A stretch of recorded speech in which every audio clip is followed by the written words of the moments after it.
அனைவருக்கும் இனிய வணக்கம். நான் உங்கள் மதுரை ராமகிருஷ்ணன். இன்றைக்கு நம்ம பார்க்கக்கூடிய புத்தகம் கண்ணதாசன் ஐயாவினுடைய ஞானம் பிறந்த கதை என்கிற இந்த பாகத்தை நம்ம பார்க்க போறோம். ஞானம்னா என்ன பண்ணாங்க, ஞானம் அடைய போகிறேன்னு சொல்றாங்க. கண்ணதாசன் ஐயா சொல்றாரு, அடைவதற்கு எதுவுமே இல்லைன்றதான்ப்பா ஞானமே, எதன் மீதும் ஒரு பற்று இல்லாமல் இருப்பது தான் ஞானமே. உதவி செய்யும் போது கூட ரொம்ப ஆக்கப்பூர்வமாக சொல்றாரு.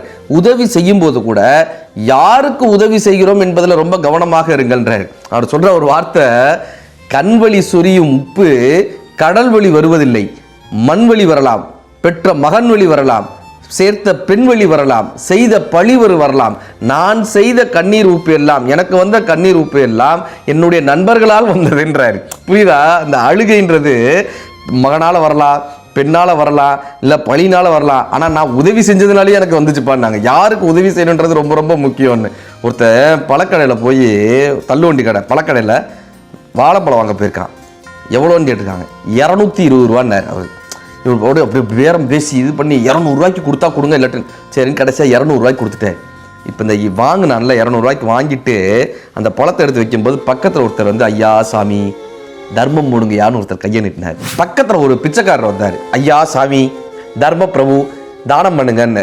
உடனே அவர் என்ன பண்ணார், தான் கஞ்சன் இல்லைன்னு காட்டணுன்றதுக்காக ஒரு 20 ரூபாய் எடுத்து அவர் தட்டில் போட்டார். 20 ரூபாயை அவர் கும்பிட்டுட்டு போயிட்டாரு. இந்த பழக்கடைக்காரில் தலையில் அடிச்சுக்கிட்டாரு. என்னங்க ஏங்க தலையில் அடிச்சுக்கிறீங்க? யோ, அந்த ஆள்கிட்ட கடன் வாங்கிதான், அந்த ஆள்கிட்ட வட்டிக்கு வாங்கிதான் நானே இந்த பழக்கடை நடத்துறேன். அந்த ஆளுக்கு போய் 20 ரூபாய் போட்டு அனுப்புறிய, ஏன்ட்ட பேரம் பேசி அந்த ஆள்கிட்ட 20 ரூபாய் போட்டு அனுப்புறியன்னாரு.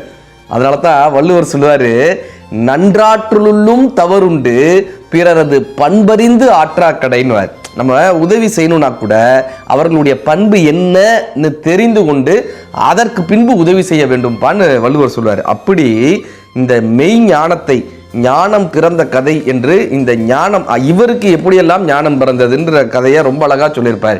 அதாவது இந்த கந்தல் துணின்னு ஒன்று இருக்குல்லங்க, வீட்டிலலாம் அந்த அடுப்படியில் கந்தல் துணி இருக்கும்ல, இந்த கந்தல் துணியை பற்றி சொல்லுவார். இந்த ஞானம் பிறந்த கதையில் கந்தல் துணியை பற்றி சொல்லுவார்.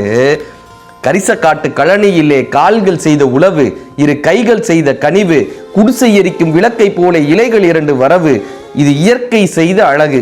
பருத்தி என்ற ஒரு செடி வளர்ந்தது பருவ பெண்ணை போலே அந்த கரிசக்கழனி மேலே, அது சிரித்த அழகில் காய் வடித்தது சின்ன குழந்தை போலே அந்த வண்ண செடியின் மேலே, பருத்தி எடுத்து திருத்தி பார்க்க பஞ்சு குவியல் ஆச்சு, மில்லை நோக்கி பயணம் போச்சு, அதை திருத்தி எடுத்து பார்க்கும் போது சின்ன இலைகள் ஆச்சு, நூல் எனும் பெயர் உண்டாச்சு, அழகு வண்ணம் கலந்து நின்றதில் ஆடை வந்தது மெல்ல, பலர் மானங்காத்து கொள்ள, இடை குலையுமாதர் உடையிலேறி கோல கவிதை கொள்ள, உடல் மூடி மறைத்து கொள்ள, அந்த துணியில் ஒன்று கிழிந்து அடுப்பங்கரைக்கு வந்து தான் படிக்குது இந்த சிந்து, தன் சொந்தக்காரர் பலரை எண்ணி துடிக்குது மனம் வெந்து, கதை சொல்லுது தனை நொந்து. என்னப்பா கதை சொல்லுதுன்னு கேட்டாங்க. வாழும் நாளில் வாழ்ந்த எண்ணெய் காத்த இரும்பு பெட்டி, இன்று உதைக்கும் எண்ணெய் எட்டி, நிலை தாழ்ந்த போது மனிதன் கூட உடைந்த பானை சட்டி, யார் உறவு கொள்வார் ஒட்டி, மேனியழகும் காசு பணமும் இருக்கும் வரை லாபம், இழந்த பின்பு பாவம், பின் ஞானியரை போல் பாட வேண்டும் ஞாயிகளுக்கும் கோபம், இது நான் படித்த சோகம்னு கண்ணதாசன் ஐயா முடிச்சிருப்பார். அப்படி இந்த வாழ்க்கையில் போராடி போராடி போராடி அவர் கற்ற இந்த ஞானத்தை ஒரு புத்தகமாக நமக்கு அப்படியே ஒரு அன்பளிப்பாக கொடுத்திருக்கிறார். வாழ்க்கையை பற்றி தெரிந்து கொள்ள வேண்டும். எல்லாவற்றையும் நாம் அனுபவித்து கற்றுக்கொள்ள முடியாது. நாம் அனுபவிக்காத அனுபவத்தை கூட கற்றுக்கொள்ள வேண்டும் என்று நீங்கள் ஆசைப்பட்டால் கண்ணதாசன் ஐயாவினுடைய இந்த ஞானம் பிறந்த கதை என்கிற இந்த புத்தகத்தை நீங்கள் வாசிக்கலாம்.